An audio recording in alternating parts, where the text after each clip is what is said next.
And the reason they felt they needed to do that, Jesse, is because if they told their audience the truth, that when gas is the most expensive it's been, flights are super expensive, that 5,000 kids decided to spend a weekend in summer traveling across the country to go hear from conservative speakers, maybe the audience of The View would think twice about all of their ideas. That's why they felt so compelled to try to smear our wonderful summit this last weekend. Yeah, they have nothing. Whoopi Goldberg absolutely unraveled on live TV. And no, it wasn't a heat wave from climate change. It was Charlie Kirk, of all people, lobbing logic grenades like he'd stumbled into The View, thinking it was a Turning Point USA meetup. One moment, Whoopi was passionately delivering her trademark monologue. The next, she looked like she'd just been hit with a cold front of facts wrapped in a MAGA hat. Her expression, somewhere between stunned and spiritually evicted. So what exactly did Charlie say that glitched the Matrix on daytime TV? Strap. This meltdown makes a Real Housewives reunion look like a yoga retreat moderated by Ben Shapiro in stilettos. Kirk's the founder and CEO of Turning Point USA and the author of the new book, The College Scam. So, Charlie, do you accept The View's apology? I mean, regardless of whether or not I accept it, the question is, do our students accept it? That's really what's at heart here. They went after our 5,000 students at our event there of high school and college kids. And look, I get attacked all the time.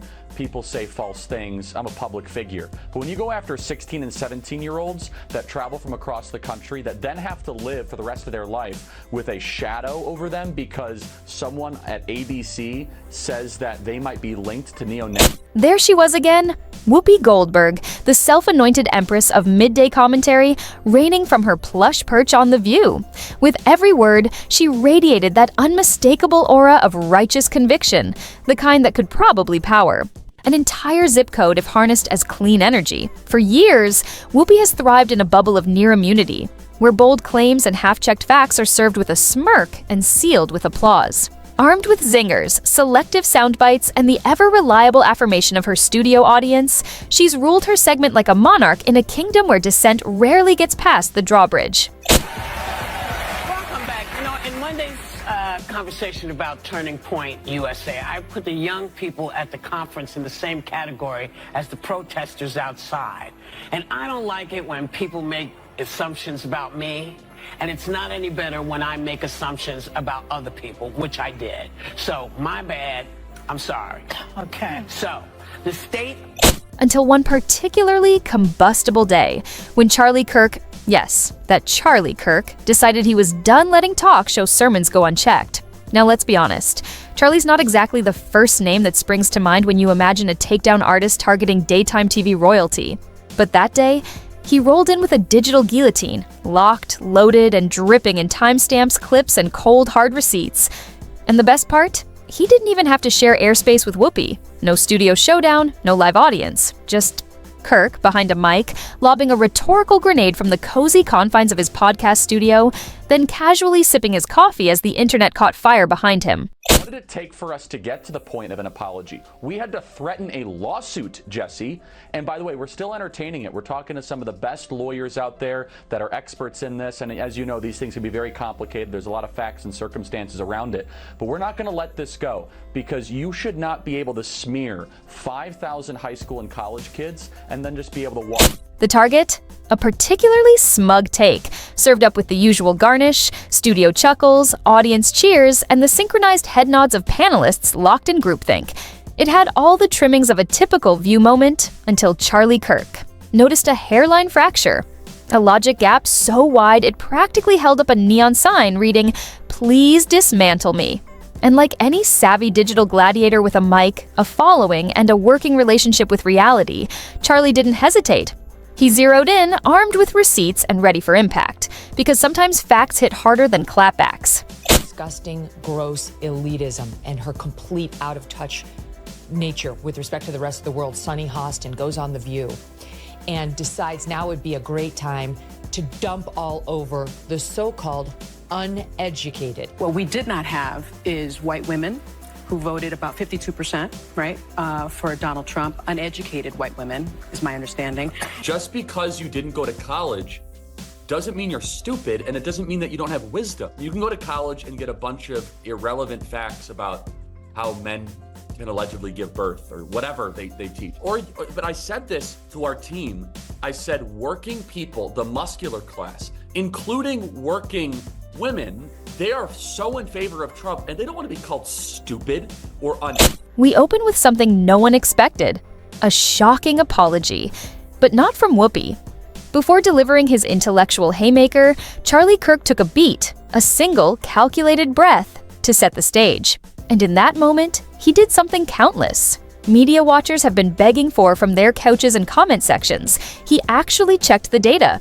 No bluster, no rage, just cold surgical clarity. With the precision of a neurosurgeon and the flair of a samurai, Charlie dismantled Whoopi's take not with insults, but with irrefutable receipts. He didn't just poke a hole in her logic, he constructed an entire IKEA bookshelf of contradictions, step by step, peg by peg, complete with a hex key of undeniable facts. And he did it with the calm satisfaction of a man who knew the clip was destined for millions of views before he even hit publish. The facts didn't just challenge Whoopi's monologue, they absolutely moonwalked over it while recording a TikTok duet. And then came the aftershock. Within hours, social media was ablaze. Instagram Reels, flooded, YouTube Shorts, looping nonstop, Twitter, a storm of threads, stitches, and savage side-by-sides. Reddit lit up like Times Square on New Year's Eve. Every corner of the internet echoing with the sound of collective disbelief and digital popcorn crunching. People who hadn't watched The View in years suddenly had opinions, edits, and reaction videos. Because Charlie hadn't just responded, he'd revealed something deeper.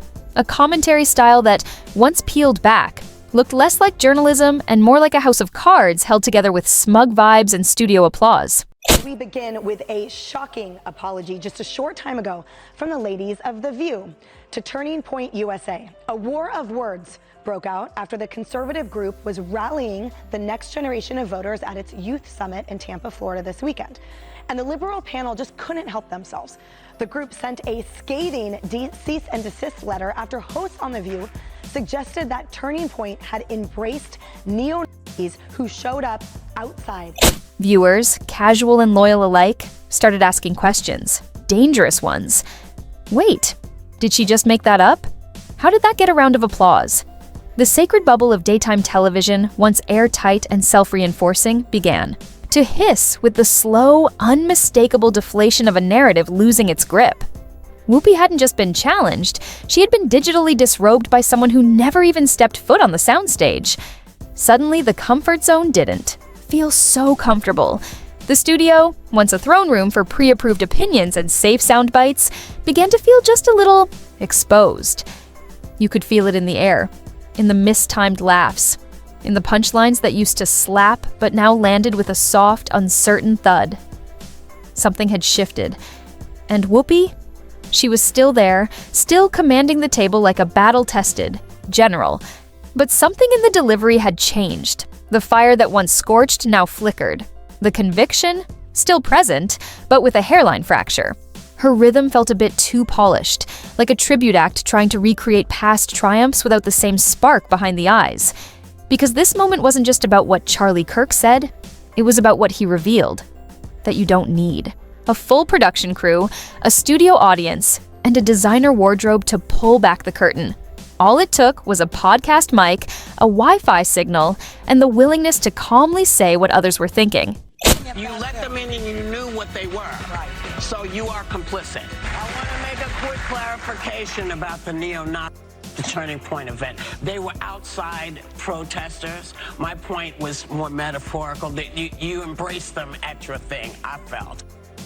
Well, fast forward to this morning, the host apologized before quickly cutting to... And the most striking part? It was never a shout fest. No raised voices, no finger-pointing tirades, just that unsettlingly calm, almost surgical tone, the kind that unnerves you not because it's loud, but because it's so coldly confident. Charlie Kirk didn't need to yell, he didn't need to posture. He simply spoke like a man who knew he was holding all the cards and had no intention of bluffing. While The View leaned on applause breaks and neatly timed commercial segues to soften the blow of its opinions, Charlie wielded something far more ruthless. Logic, pure, unflinching, emotionless logic. The kind that doesn't care about feelings or optics. It was the intellectual equivalent of a cat knocking a glass off a counter while maintaining dead-eye contact. Slow, intentional, inevitable. Because after that, something shifted in the atmosphere. The internet, famously brutal, always hungry, caught the scent of blood. Clips of Charlie's takedown started circulating like bootleg footage of a forbidden truth. TikToks, reaction videos, think pieces, titles like, "Did Charlie Kirk just end the view?" And this one clip broke the spell, started gaining traction. People began connecting dots. Suddenly, the recycled arguments, the smug certainty, the applause for every opinion format didn't feel so airtight. That cozy cocktail of charisma and moral superiority began to look less like confidence and more like a performance held together with studio lights and stage cues. No, Whoopi didn't break down into tears. This wasn't a soap opera moment. It was worse. She kept showing up. She kept talking. But the fire? It flickered. Because this was a different kind of breakdown. The kind where a rant ends and no one claps. Just a pause. A cough. John, something that struck me in the cease and desist letter was the sentence that specifically the View host insidiously and cavalierly stated that TPUSA let the neo into its event, metaphorically embraced them, and it went on. Insidiously and cavalierly. And I felt that perfectly summed up exactly what those women were saying, which is something so deeply toxic and also so lightly thrown out there. And so false. I mean, these were protesters outside of the event, right? They couldn't get in. These were not neo-Nazis inside of Turning Point USA. They were protesting outside on public grounds, and Turning Point tried to remove. There's a specific kind of silence that says more than words ever could. The kind that creeps in when someone glances off camera for validation and finds no one looking back. That's the real tragedy of being dethroned in the court of public opinion. No one announces your downfall. There's no formal notice, just an eerie stillness when the applause fades and the echo chamber forgets to echo. Even the producers seemed to feel the tremor. The topic softened. The firebrand monologues cooled into lukewarm commentary. Laughter became more scripted, the edges dulled. It was as if someone slid a memo across the table titled, "Let's not go viral," for the wrong reasons. Charlie Kirk didn't need to step into the studio or engage in a live debate. That was the beauty of it. He didn't storm the gates. He simply shut off the oxygen. No dramatic confrontation, just calm, calculated exposure. A sniper's shot, disguised as a podcast rant, a magician's trick, only the illusion being shattered instead of performed. He didn't argue. He revealed. And this time, it worked. Not because Charlie is some grand orator, but because he voiced what many had quietly wondered. Maybe the confident certainty of daytime TV isn't as deep as it looks. Maybe it's a script, a vibe, a ritual, of clapping for things that sound good until someone brings receipts. This wasn't a partisan attack. It wasn't about ideology. It was logic versus performance. Truth versus applause. And when logic finally got a Wi-Fi connection, audiences everywhere began to realize just how long they'd been applauding lines that collapsed the second facts entered the room. Not Whoopi's silence, but the silence of the machine around her, no spin, no rebuttal, just receipts, and the growing awareness that there was nothing left to say. Say too much, but we're gonna have a lot of fun at the Department of Education. We're gonna have a lot of fun. Can I tell you something? Like, I've had quite a few people contact me about that particular post. Like, I'm sure I have 1/100th of what you're getting, but people are contacting me about cabinet posts. I'm like, I got look, nothing. I mean, yeah, I'm actually, after this conversation, heading to Mar-a-Lago for a week, and we have a lot to sift through, and if I could be helpful, I have asked. I want to be actively involved in all things education, as you can imagine. So instead, they did what most well-oiled media machines do when the spotlight of accountability suddenly feels more like a searchlight. They blinked and kept driving. But the internet doesn't blink. It doesn't forget. Weeks rolled by. Segments changed, headlines shifted, but that video lived on. It became a cultural shorthand, a memeable milestone, a digital bookmark for the precise moment when the illusion cracked. When Whoopi's long-held aura of unshakable certainty absorbed a hit so clean, so precise, it didn't leave a mark. But everyone felt it. And Charlie? He walked away like a man who toppled a skyscraper and didn't bother turning around to watch it fall. Because that's the modern playbook. You don't need to shout to shake the room, you just need one clip. One airtight surgical strike, and the internet will do the rest. The beauty of it? You're no longer debating a person. You're up against a timeline, a stitched-together avalanche of commentary, reaction videos, Reddit dissections, and stitched TikToks. And Whoopi, despite her years of experience, her showbiz polish, her armor of applause and carefully timed eye rolls, ran straight into that timeline at full speed. No tears, no dramatic collapse. Just that cold, creeping realization that no matter how confidently you deliver a monologue, receipts whisper louder.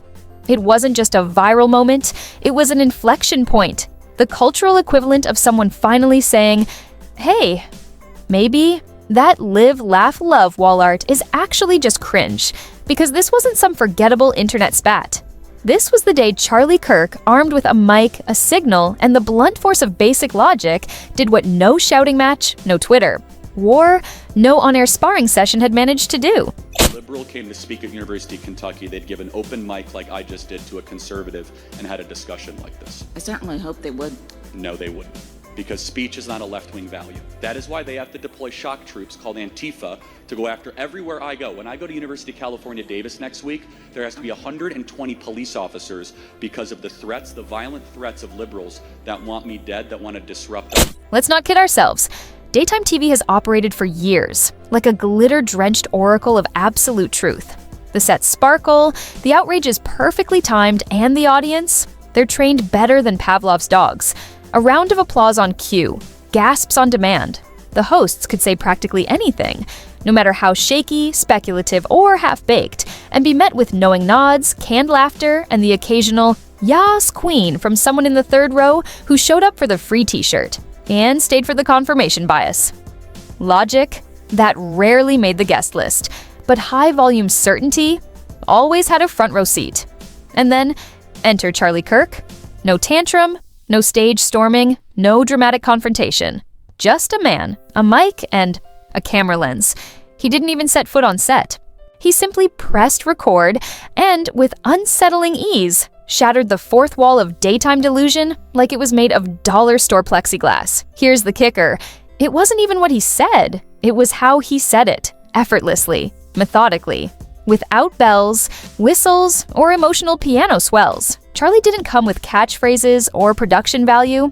He came with receipts, cold, structured, data-driven reality, the kind of clarity that doesn't need animation or flashing lower thirds. It was the verbal equivalent of watching someone calmly untangle a necklace, while another person insists with rising panic that it's a noose. He didn't shout, he didn't gloat, he simply pointed, quietly, surgically, to the contradictions sitting just beneath the surface, as if to say, I'm not mad, just here's the math. And suddenly, Whoopi Goldberg, long revered as the unshakable empress of daytime commentary, looked different, not ruined. Not ruined at all, but human, mortal, vulnerable. Not because someone yelled louder than she did, but because someone dared to show up with a pie chart to a shouting match. That's the new cultural currency. One well-aimed clip from a hoodie-wearing guy with a half-decent Wi-Fi connection can land harder than a week's worth of curated sound bites. This wasn't a debate. This wasn't a dialogue. Whoopi didn't even know it was happening, and that's what made it so powerful. Charlie didn't defeat her on air. He dropped a truth bomb in a parallel timeline, and the ripple effect made her swivel chair creak just a little louder the next morning. She didn't lose a debate. She lost the illusion, not in a fiery takedown, but in a monologue she never delivered, against a rebuttal she never heard, in a timeline where a Google search is deadlier than a comeback. Here's the irony. The internet never needed her permission to notice. That's the thing about echo chambers. Eventually, you start mistaking your own voice for a chorus. But outside the studio walls, people were fact-checking, comparing notes, pulling clips, rewinding and pausing. The View, once a sacred bubble, found itself under the microscope of a meme-making, timestamp-sharing, receipt-hoarding digital jury. And when that illusion shattered, it didn't explode. It fizzled, quiet, precise. A data-driven roast session that didn't need studio lights or commercial breaks to land its punch. That's the new era of takedowns. No microphone, no studio. Just a well-placed fact dropped into the current, and boom. An empire of applause begins to tremble under the weight of its own contradictions. Now, the real question isn't, will Whoopi bounce back? Of course she will. This is television. Everyone gets a second take. The question is, will the audience ever unsee it? Can they clap with the same passion, laugh at the same punchlines, nod at the same certainty, knowing what now lives beneath the surface? Because once a magic trick is explained, the illusion never hits quite the same. Once the curtain's pulled back, the wizard looks a whole lot like a guy working the smoke machine. So next time Whoopi raises her voice and delivers a monologue packed with fury, conviction, and dramatic pauses, just remember, somewhere out there, a guy in a hoodie is, calmly fact-checking it in real time. And the internet? Oh, it's watching, calculators ready, clips rolling, because this wasn't just a takedown. It was a reckoning, executed without drama, without spectacle, just a single brutal fact bomb that echoed louder than any standing ovation.